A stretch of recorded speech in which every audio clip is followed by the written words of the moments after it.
Hi everyone. So, quick intro to what this video is going to be. You may be able to tell from the one to six that this is my 6 stages of my drawing process. I just wanted to talk a little bit about those stages and why I find them useful, because putting these in place has definitely helped me produce some pieces that I've been happier with than if I hadn't taken that approach. I'm just going to dive right in, really, to talking about the stages. Stage one, I like to think of as ideas.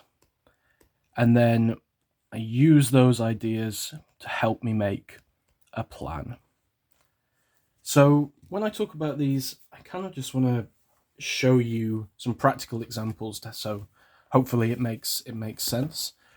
Now, when it comes to ideas, I have this. Well, I actually have lots of different notebooks, but this is an example of a notebook I use for my sketches and my drawings. And you can see here just a kind of a collage, just a mess of different ideas that I was thinking about. You can see some of these have things like T is for train or T is for throne, and that's because these were ideas for the alphabet superset challenge I was doing, where you have to do a drawing per letter. But some of these were more general drawing ideas as well, just little lock and key, not really related to anything. So all I'm really doing here is getting ideas out of my head and down onto the page. Sometimes this is just in my free time, and sometimes I'm deliberately doing this with one specific piece in mind.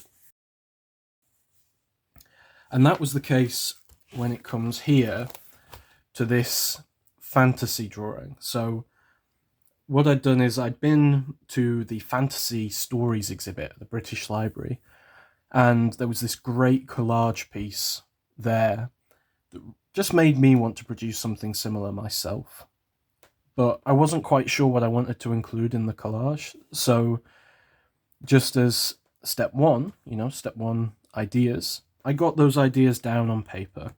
So I started listing out different fantasy stories that I've read or enjoyed over the years, and thinking about which of them I most wanted to include in the collage, either because they were important to me or just stylistically I thought they would look really good. And you can see, as well as jotting down those names, I've started to draft specific things I might include. So Dr. Jekyll and Mr. Hyde. Jekyll and Hyde is a book I really enjoyed reading, and actually first introduced to it in League of Extraordinary Gentlemen, the film. So I watched that as a kid and liked the character then, and have since read more about it. And I knew that I wanted to have this kind of back-to-back drawing of Jekyll and Hyde together somewhere in the final design. So that's when it comes to ideas, and as you might have seen on the other page, this is where I'm starting to make a plan. So I'm taking this rough draft of ideas and start to plan it into a composition of what the piece might look like. So here I knew I wanted the different fantasy stories to fit together side by side and think about how they might be placed. So I knew I wanted to include different characters that related to water. So I knew I wanted to have Excalibur being held by the Lady in the Lake from Arthurian legend. So then that gave me the idea that the bottom of this piece could be one big lake, and other characters I could include. So like Poseidon, King of the Sea, he could fit into the water. And then also in the Hobbit, we have Bilbo and Frodo. And I knew that they had a meeting by a lake, by an underground lake, and so I thought they could fit in nicely amongst the rocks.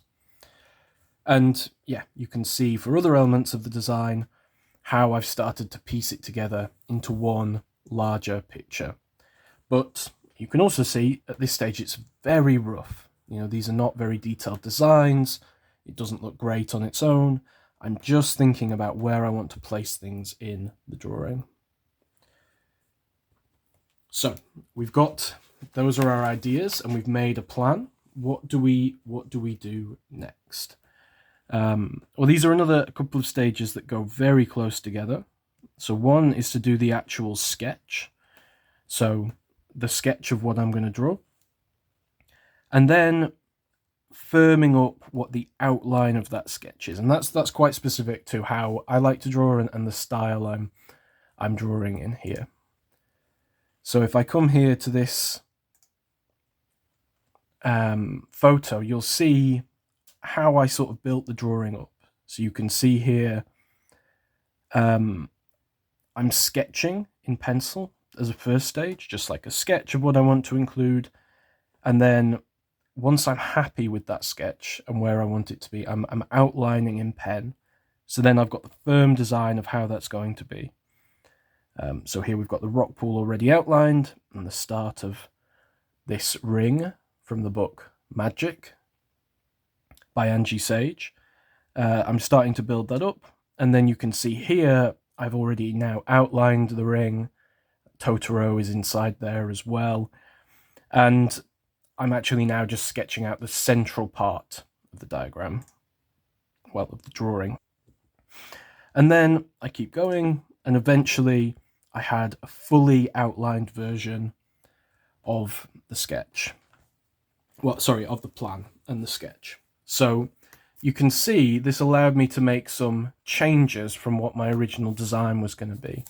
So for example, here I had Death stood as a completely separate character, and a small wardrobe from Narnia, just in the design.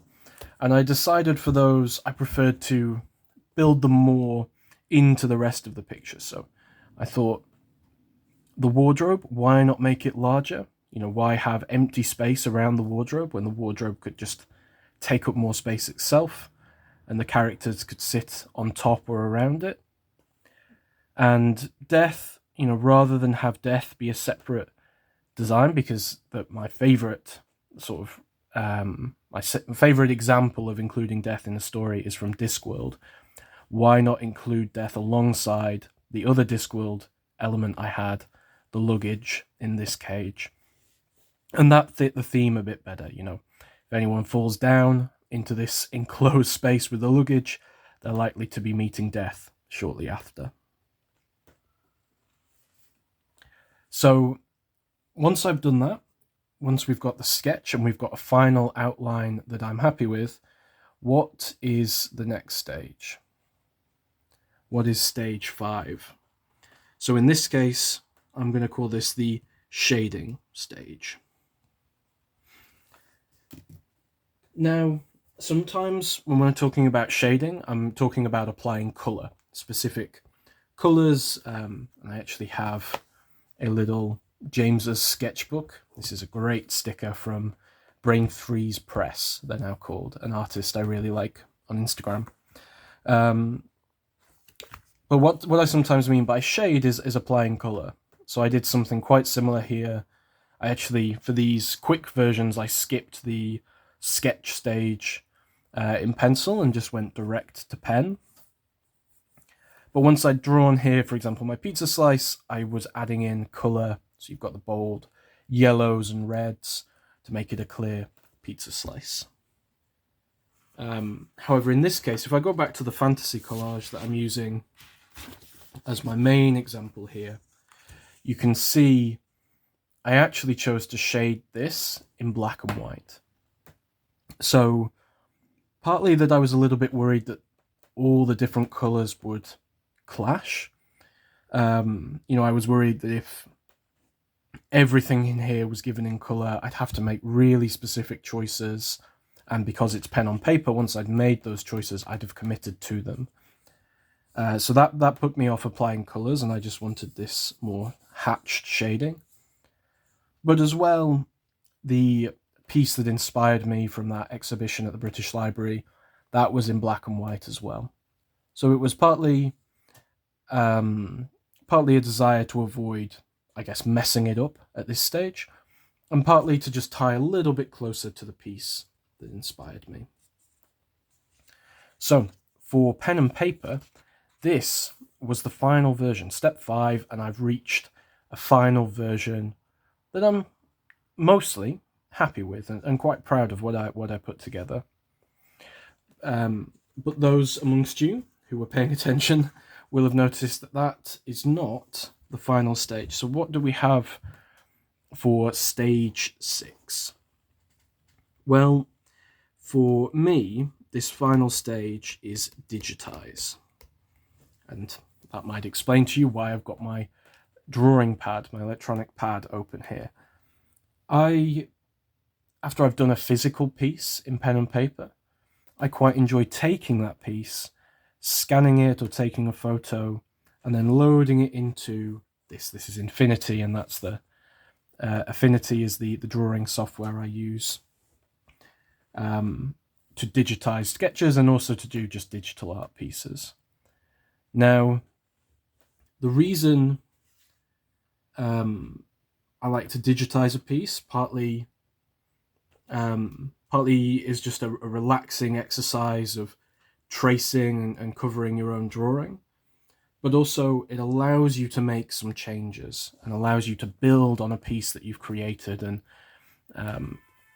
when you have the undo function right here, you can take a few risks that you maybe didn't want to do with pen and paper for risk of ruining everything entirely. So what do I mean by digitizing? So what I'm talking here is, first of all, I'll create a black and white outline of the piece. So you'll see here, over the top of the physical design, I'm just tracing what I was doing. And in this case, I had lots and lots of layers and built up section by section the different areas of the story, the different stories within the composition. So I had each as a separate asset, partly for managing how I'm creating these pieces, but also if I wanted to export them out as separate pieces later, I'd be able to do so. So then what I have here is a new version, and as you can see, if I zoom in a little bit, some of those areas I decided to change at this stage from the physical drawing. So you'll see here in the center space, and I think it's also kind of shown, if I go back to the Google photo, the way I drew this piece is I'd done the edge and then started to fill in the central area. So I hadn't filled in Jekyll and Hyde yet, or this part of the Iron Throne. And kind of the consequence of that was that this central area felt a little bit squashed. I already felt restricted by these pieces around the outside, and I just couldn't necessarily create the design I wanted to here. And so in this physical version, some things I wasn't so happy with. So these central two characters here, the woman and the man, this is Grimalkin and the Spook from a series called the Wardstone Chronicles. So that's a fantasy story set in the northwest of England. Well, a fantasy world kind of based on the northwest of England and Lancashire. And that's where I'm from, not far from Pendle, which is where, the home of the Pendle witches. So this is kind of a story about witchcraft and dark magic and the Spook and his apprentice who combat those dark forces. So these are two characters I really love from that series. I wanted to make sure to have the Spook, but also one of the Pendle witches who was so key to the story. But I didn't really like how they fit into the piece here. It left blank space beneath them that's just a general block. And the Iron Throne between them was kind of squashed. I'm a little bit happier with how it was sort of an improvement from the plan. The plan was to have Grimalkin here and the Spook fighting the devil in the center. And this way of moving them, choosing the way Grimalkin is pictured on the cover of her book, holding the devil's head, it allowed me to put the Iron Throne in between them. So whilst it was an improvement, I still wasn't entirely happy with the design. And so moving into the digital version, it let me create a slightly different composition. And so you can see here, I scaled them up. You don't see their full body. You know, some of Grimalkin's legs is covered by Jekyll and Hyde, but it brings them more into focus. You can see them more clearly, and the Devil's Head is then really central in the design with the large iron throne behind them. So having this kind of multi-stage process lets me make some of those edits and really narrow in on a design I am happiest with. So my plan, I was pretty pleased with. My physical version, again, I was happy and proud of what I put together. But then I'm really now most happy with this final digital version I've arrived on. Now, in a similar vein to that, of letting me make a few more changes, that's, you know, mainly to the central one here, it also lets me bring out a version in color. So what I have here is the version I arrived on at last, which was a color version of the design. And this is the version that I'm really most happy with. You know, I like the black and white, but the color let me add that in-depth character to each of these stories and making sure those parts of the design are brought through where they matter. So what I mean by that is some stories, like the film Your Name, the color here is actually really relevant to the story. You know, the little tips of blood on the blade and on the severed head held by Grimalkin, or just the vibrant purple color to Jekyll's potion. These I kind of had in mind when I was doing the drawing, what color they might be. And here I've managed to bring them out. So not all of these colors are necessarily the first when I put pen to paper, well, pen to digital pad, I suppose. Because I can make changes. You know, if I decide this change of orange for the fire isn't quite what I want, it's quite easy for me to come in and select a slightly different shade if that's what I maybe wanted to go with. If I wanted something lighter or perhaps something darker and more red. But then I've got a quick, easy undo to go back if I don't like a change I've made. So yeah, as I said earlier, that's why I save color sometimes for the digital layer. Not always, you know, sometimes I have a go at color, like as with this and with other designs I've done, like these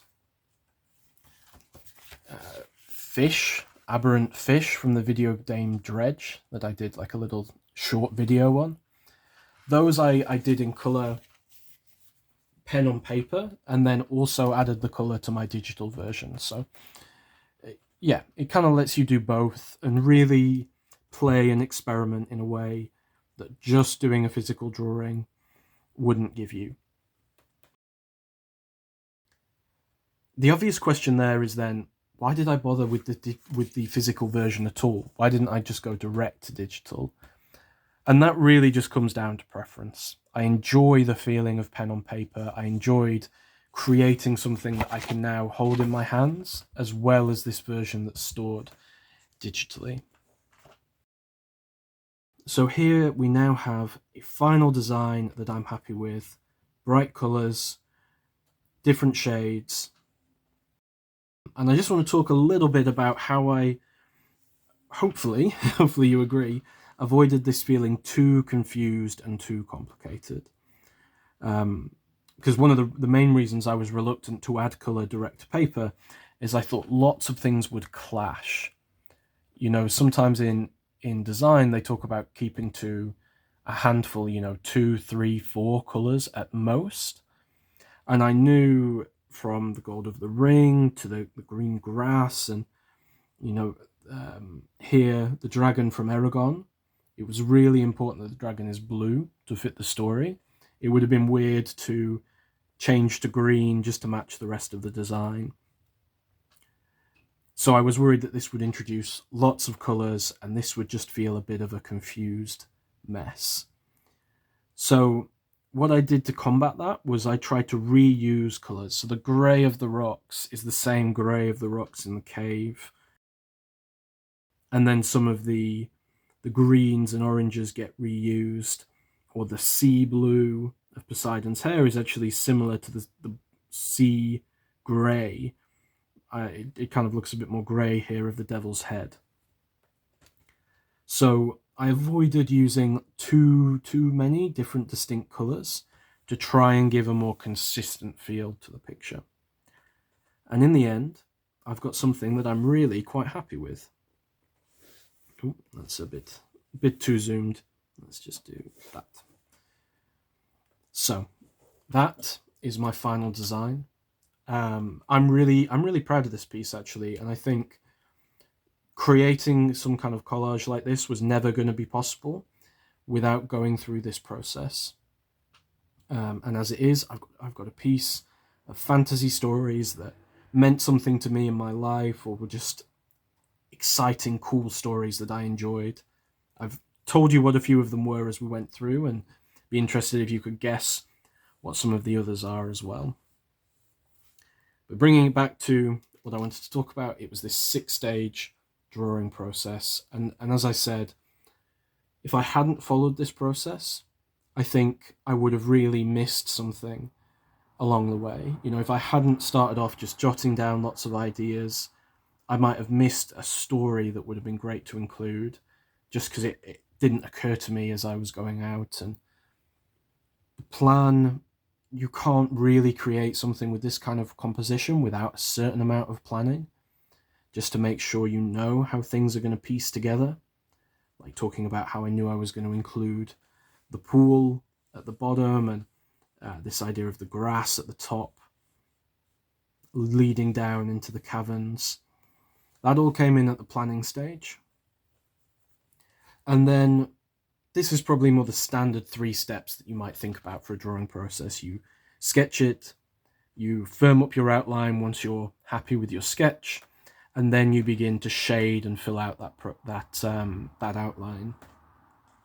So those are fairly standard steps, and I just like to add that final digitizing stage to let me experiment, try different colors, try changes to the design. And because I know this stage 6 is there, it actually helps me when it comes to 3, 4, and 5 as well, because I don't dwell as long. I just make a commitment and go with what I think is right, rather than worrying or stressing too much, because I know I'm going to do a digital version later. So if I feel I've got it wrong, I just make the change at that final stage. Easy peasy. And there you have it, my 6 stages to the drawing process. I hope someone watching this found this useful. Give it a go if you don't have a similar process already, and see if it can help you creating some of your own artwork. And I hope you're proud of it, as I am with my own piece that I put together. Thanks for watching.